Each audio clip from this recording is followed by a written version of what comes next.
Hello there, episode 2 of my random ramblings as a game designer, and in particular the creator of Cursed Empire, the tabletop RPG.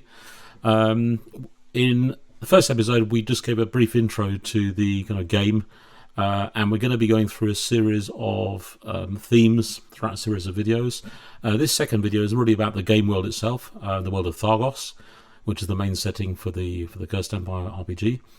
And I really wanted to give you guys, give you as listeners, the real scope and size of the real feel for the scope and size of the setting, which is Thargos. And really, for me, one of the best ways to do this is going to show you a map. I'm absolutely a massive fan of maps, always have been. A bit of a nightmare for my wife, Karen, because whenever we go on holiday, I immediately go to a tourist office and fill the car up with paper maps and have to spend the evenings going through them and checking locations of things and distances. And I just love maps. I always have been. I'm very lucky, and we're very lucky as a team to have some fantastic cartographer artists. We obviously have Moreno from Italy, and we also have Tim from the US, Tim Tulin. Moreno Paisan from Italy, amongst others, but they're the main cartographers we use. And as you'll be seeing, there's actually fantastic maps and so on in the books. I'll be showing more of the books in another episode.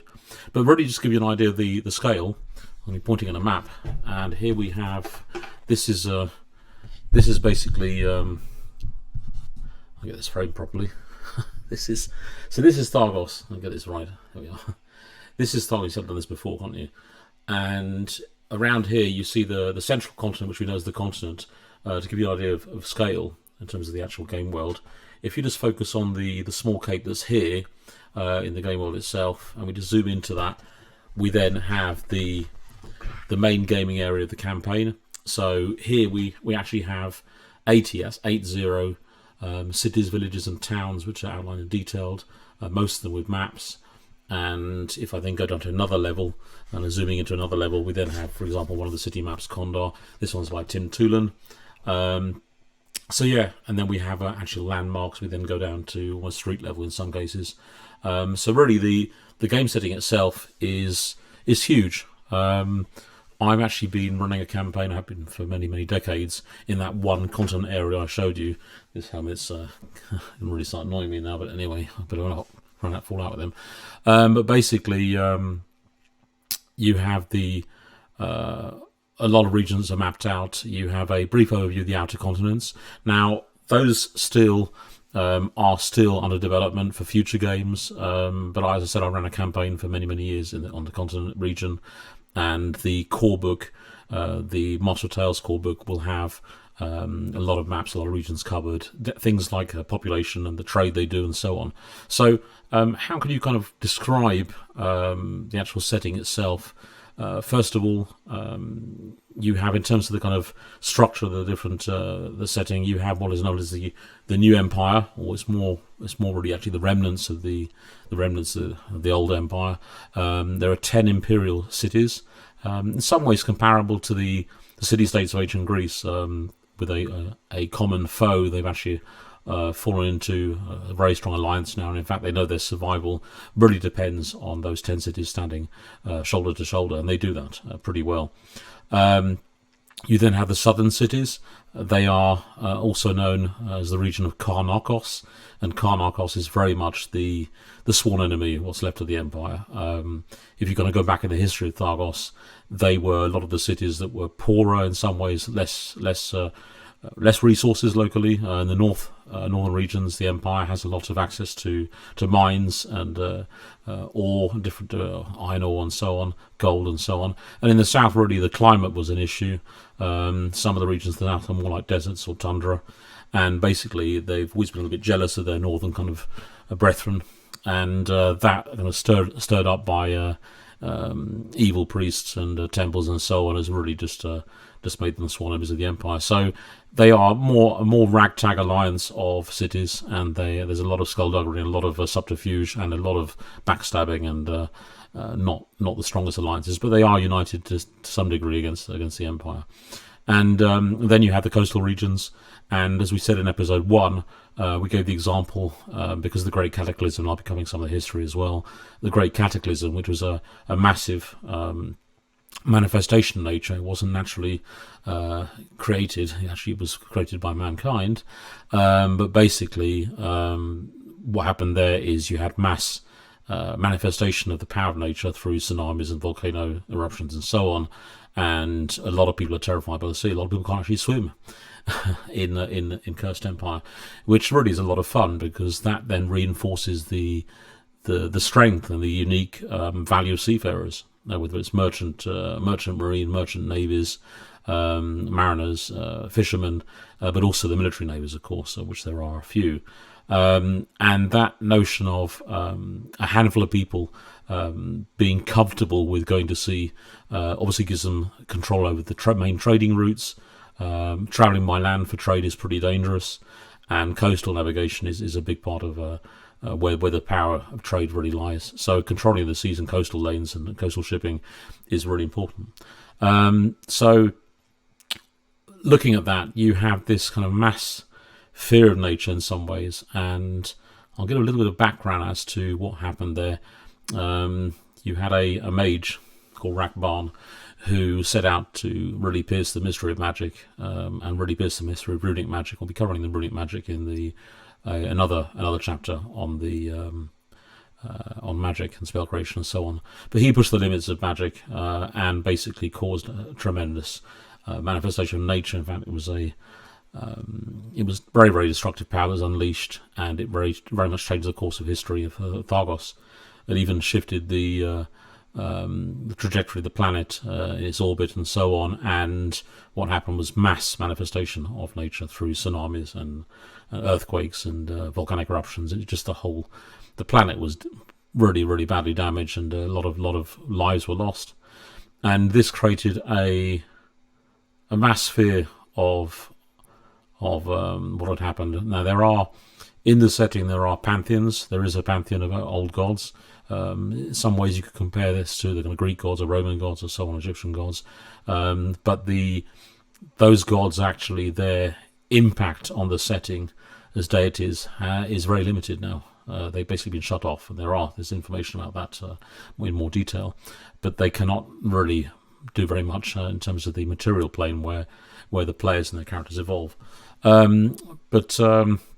So on the one hand, you have the high priest who used to obviously worship the gods and ensure that the devout followed the laws and codes of those religions, who then realised that actually they no longer had anybody to report to in that sense, and got kind of self-promoted for many of them. So this is where the elemental cults came from. So you'll see there's also we have another chapter on religion, but the elemental cults have then emerged. So classic air, earth, water and fire, and then from there those churches then split off into different factions. So the imperial variant, or the imperial faction of air, for example, as opposed to the southern or the Karnakos one, and so on. So then divided further.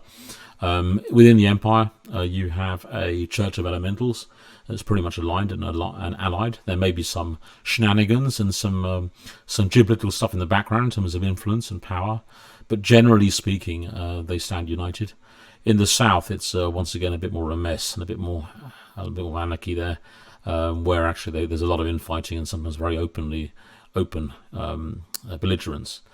So that's just touching on religion, but the actual setting itself, if you look in terms of climate, in terms of the environment on the continent, it's very much like a Central European climate, generally speaking, ranging from the northern Europe down to the Mediterranean, also some North African kind of climate as well. So continental, semi-continental, and so on. But also you have a series of mountainous regions, a lot of wild areas, unexplored areas as well, even within the main continent area I showed you on the map, still to discover.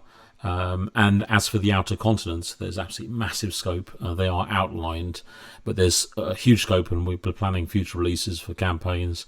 But also, once again, always open for people to come forward as well and get involved in the creative process. That's one thing I'll touch on in another chapter, another video.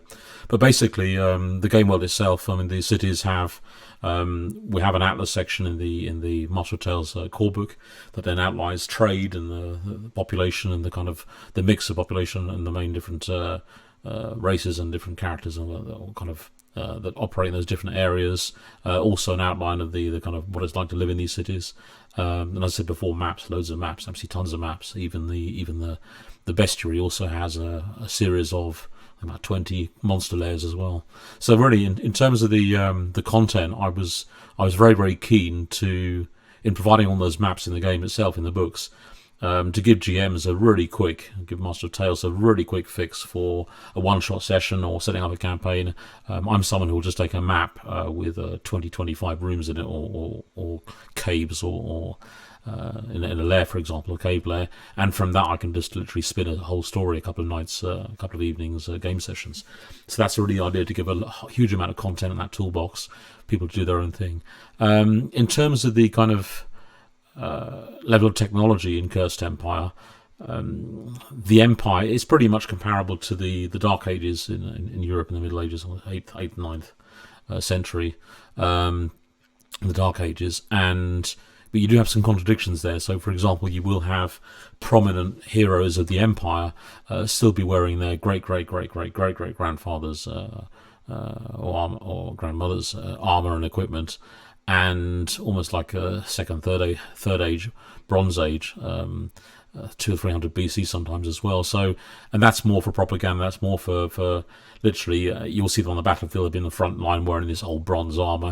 Hence, some of the kind of gear I have here to represent that. But they'll be seen in the front lines fighting and leading the troops. But then the troops will have the latest steel swords and the best gear, of course. Otherwise, they just can't win.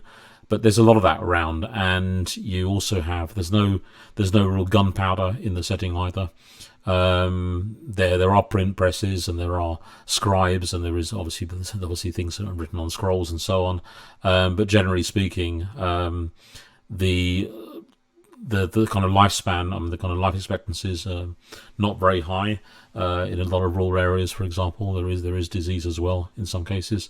The cities are, in terms of sanitation and in terms of cleanliness and so on, generally speaking, in the Empire, are pretty much comparable to some of the big Roman cities, and very much well equipped in terms of sewers and flowing fresh water and so on. Of course, there are exceptions to that. In some rundown areas, you can find some really terrible quarters in some of the imperial cities, an absolute embarrassment to those actually in charge of those cities. But sometimes you may have outbreaks of disease and so on.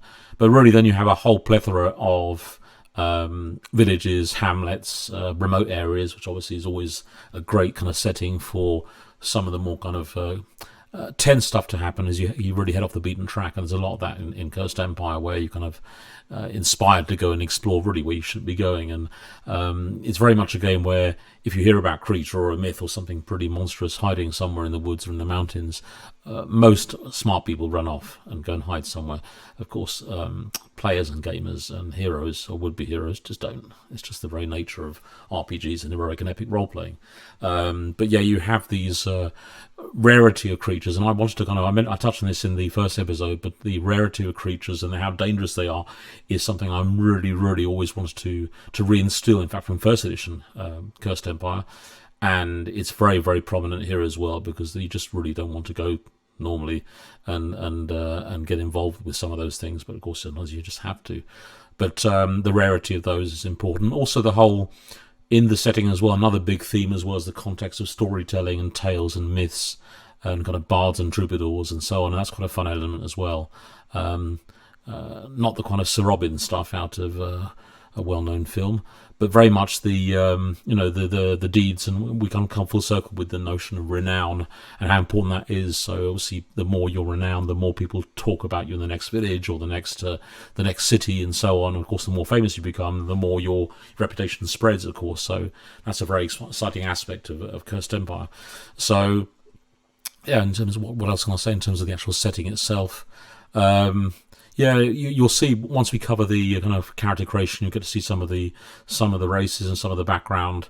You will find some of the classic kind of high fantasy races of dwarves and elves and so on. But hopefully, some of the background of how they came to be will be interesting.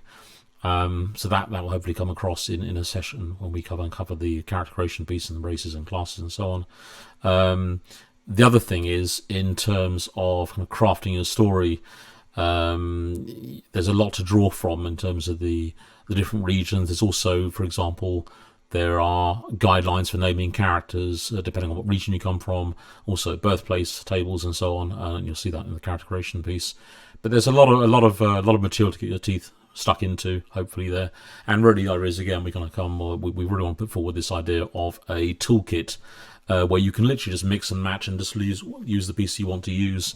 But there's a huge amount of content. I think we have something like, if I'm not mistaken, probably around about 60 maps, I think, which is pretty insane, actually.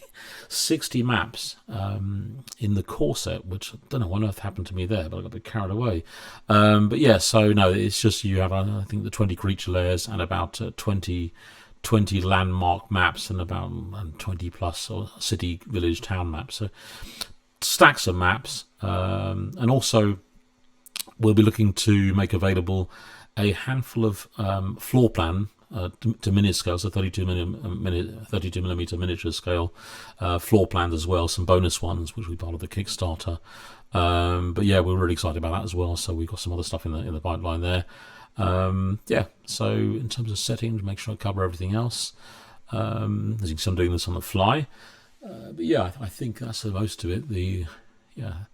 I think for me, I mean, just personally, I love fantasy settings. I love dark fantasy, and how I can I like to define, at least my definition, the team's definition, what we mean by dark fantasy and gritty, because these terms get used, and obviously people may have different definitions. But from our perspective, dark fantasy and gritty kind of means there's a degree of tension. Tension is a big part of the game.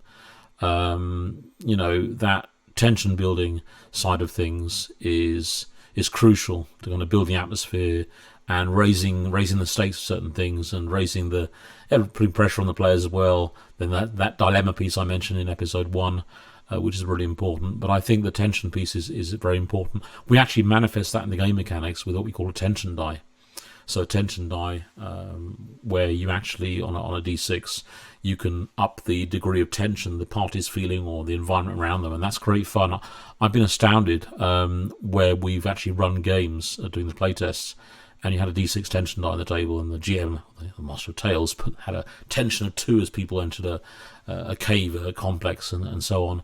And one of the players just decided themselves to take that dice and actually flip it to a higher tension level, 3 or 4 or something, and the rest of the players said, "What are you doing? Come on, you can't do that." You do realise that the more tension we have, the more we're going to mess up our dice rolls, and the harder things become, and we're going to fumble things more, we're going to mess things up, and so on and so on. And that's just fantastic, because as a GM, when you run that kind of game, for the Master of Tales to actually see players intentionally making their life harder just because they're so in character with the game, and they want that to demonstrate the rest of the team. Like you may think this is a pretty stressful situation. I'm damn well terrified. It's just brilliant. So that's a very simple mechanic on the tension die. It's explained obviously in the core books, but the tension is a big part. Well, renown is the lifeblood of the whole thing I mentioned in episode 1, and I'll just elaborate a little bit more on renown, because you have different ranks in the setting of renown, and obviously the higher rank people go into, the less and less people fall into that category, because you go from being an absolute nobody to being a demigod or an absolute hero, or the hero of the land, or and it's it's a really fun. It's a fun way to throw a situation at the players that makes things very difficult, because you may have situations where the players encounter an enemy and they don't really pick up on how dangerous that person may be, but one of them may have success in a certain dice roll or a certain bit of role playing they do, and the Master of Tales then slip them a note or make them aware. You do realise this is not a good idea, taking this person on. They really have a heck of a reputation, and that's just a really fantastic kind of a situation to be in, because the rest of the players will just say, "Oh, let's just go for this," and this, I don't think much of this person, and let's try and take them on. And one player will be begging them, "Just don't do this. This is not a good idea." And you can just build in the tension. You can build in the throughout the game, and it's just a really simple way of reflecting, of really kind of situating where the player party, where the character party fits within the context of the setting and the game world, the campaign they're in, and then kind of this notion of sworn enemies and allies, and that all comes in the role play. And these are nice levers, for a games master of tales, then play on these levers where you can actually. You can put people in a tense situation. They use a tension die, and then you then throw at them a high renown enemy. Happens to be a sworn enemy of one of the characters, and you're not over controlling the gaming session, but you're giving pointers, indicators. Then you let the players play it out, and it's just fantastic. You just set these things up, and players can then just go and interpret that the way they see it. So it's. I always find my games master of tales style is very much set a scene and then step back a little bit and let the players really drive the narrative, drive what's happening, and they'll often come up with better ideas than I do sometimes, but in fact they do often. I wouldn't always admit that to them, but they really do, and it's just a really, really great way to do things, and that setting allows for it because you have these very strict codes of conduct. You have, and I mentioned in episode 1 about the this is another setting piece, is just the guilds, the factions, the cults, the gatherings, all the different names. They're all you have night orders, you have darkened factions, you have religious cults, you have druid gatherings, you have noble houses, you have assassin and thief guilds. It's just masses and masses of kind of context in there and material to draw from, and and this was, once again, I think I mentioned this I touched on this in the first episode, but we had a games master initiation session, and some French GMs were getting kind of up to speed on Cursed Empre. They're all new to it.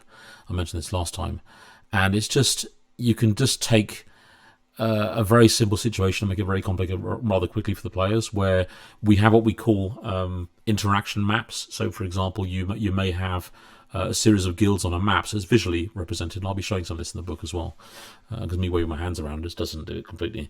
But basically, these interaction maps will show how those different factions interact, who's aligned with who's a sworn enemy of who, and it just sets the scene, and then you put that on the table, and the players look at that, and they kind of situate, and they have these reference points.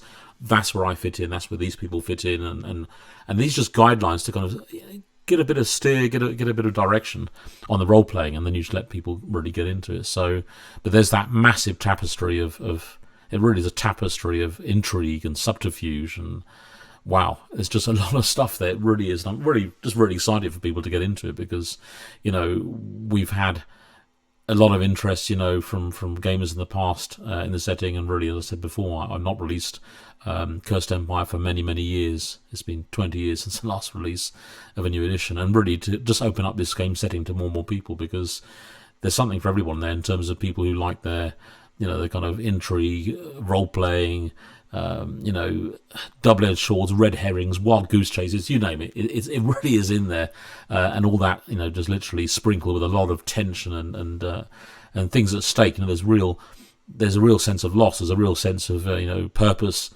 in the game, and there's these dilemmas as well. Once again, which I mentioned in episode 1. This notion of player dilemmas.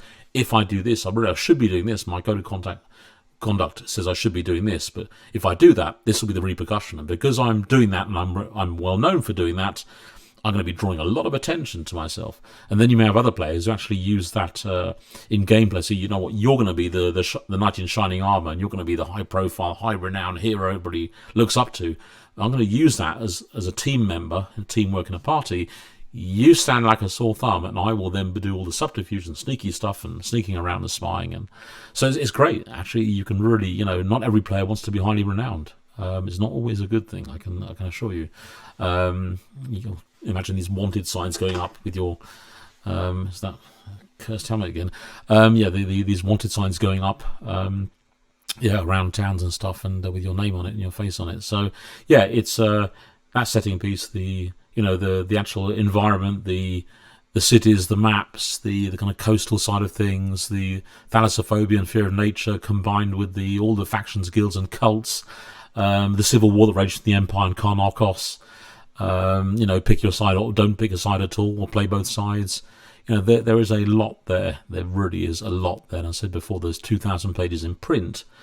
And as a big thank you to those who supported first and second edition, without which we wouldn't be doing a third edition, we're actually doing a backwards compatible PDF, free PDF to download, which converts the near to 200 non-player character stat blocks out of all the existing books to third edition. So, for those who can still pick up second edition copies, that's a nice thing. But it's just also a thank you, really. The main thing is a thank you to people who supported us. All their old gear, all their old books and stuff will be absolutely 100% compatible. I was also asked a question by one of the GMs we had in the initiation session, which is an interesting one. He said, Chris, what about your timeline? Because a lot of games, when they release a new edition, what happens to the timeline? A lot of them move forward centuries or a certain number of years. And I decided not to. In fact, the timeline is exactly where the other editions were. So, and I got a positive response to that. People liked the idea that they could still use the existing material, but also pick up the story where they kind of left it off, and there's just so much to discover. So yeah, just really excited by where this has gone, and we just can't wait to give you some teaser, insight and views of the artwork, because that's another piece. In terms of setting, how do you convey the setting? It's through the art, it's through the imagery, the art, the style. And I'm we're really lucky in the team to have Ryan Verhagen, Martin Paz Romero, Daniele Giganti. There's a bunch of guys in terms of the team, in terms of the artwork. I mentioned before Tim Tulin and Moreno. There's absolutely fantastic artists on board for this, and I'm a bit of a stickler for consistent art, and that's one thing also you'll see through the books when we give the sneak previews and show a bit more behind the scenes. But basically, I wanted consistent art. I see a lot of good RPG books out there with lots of different artists in, and fantastic artwork. But I tend to prefer personally just to have less artists and just much more homogeneous kind of style and vibe to the book. So I'm really happy the way that's worked out. It's been a personal choice to do that, and a lot of work with the team. They've done fantastically well. So really exciting. It's packed with artwork. I think something crazy like 200 to 300 pieces of artwork. Insane. But yeah, that's also another peak piece. Another dimension, which can be overlooked, not always. I mean, a lot of other people do it very well. But we tried to do something really nice there, is the soundtracks and soundscapes. So we have had a series of soundtracks composed by Chaz Wing, who's been a long-standing contributor to the Cursed Empire side of things and the sound side of things and music. I used to run Master Tales of Cursed Empire at various gaming conventions in the UK, and Chaz would sit next to me and play music, and on the fly he would improvise on the fly, which is phenomenal, and would just drive the atmosphere of the game, and we'd feed off each other, and it'd just be absolutely crazy, and the players used to love it. So Chaz has been involved again in the music side of things and composing the music. That's really exciting. So that's another dimension. You can be able to play a soundtrack at a certain event or certain encounter and really set the scene, the tone. And yeah, just answer that. So with the floor plans, the miniatures, another thing as well. I'll be doing a whole episode on the miniatures, and we're once again blessed, absolutely fantastic. We have Dan, Dan the sculptor in the UK from Linestown Miniatures, absolutely fantastic miniature sculpts. So really excited about that with Dan Kelly, and so we've got some really cool miniatures as well as part of the game. And so what else to say? I mean, in terms of background, in terms of material, there's a lot of stuff that's going to be packed into that campaign, and then thereafter there'll be a lot of other releases. We've already scheduled a bunch of stuff as well. So yeah, it's pretty packed. It's exciting. And there's just stacks and stacks of material. That toolbox is very, very heavy. It's absolutely huge. So hopefully, with the close to 700 pages in the two core books and the maps and all the extra bits, there'll be lots to get your teeth into. So I'd like to thank you again for your time and obviously tuning in and listening to this, my random rant and ravings as a game creator and the original creator of Cursed Empire, tabletop RPG, and look forward to seeing you on our next episode. Thank you again. Bye.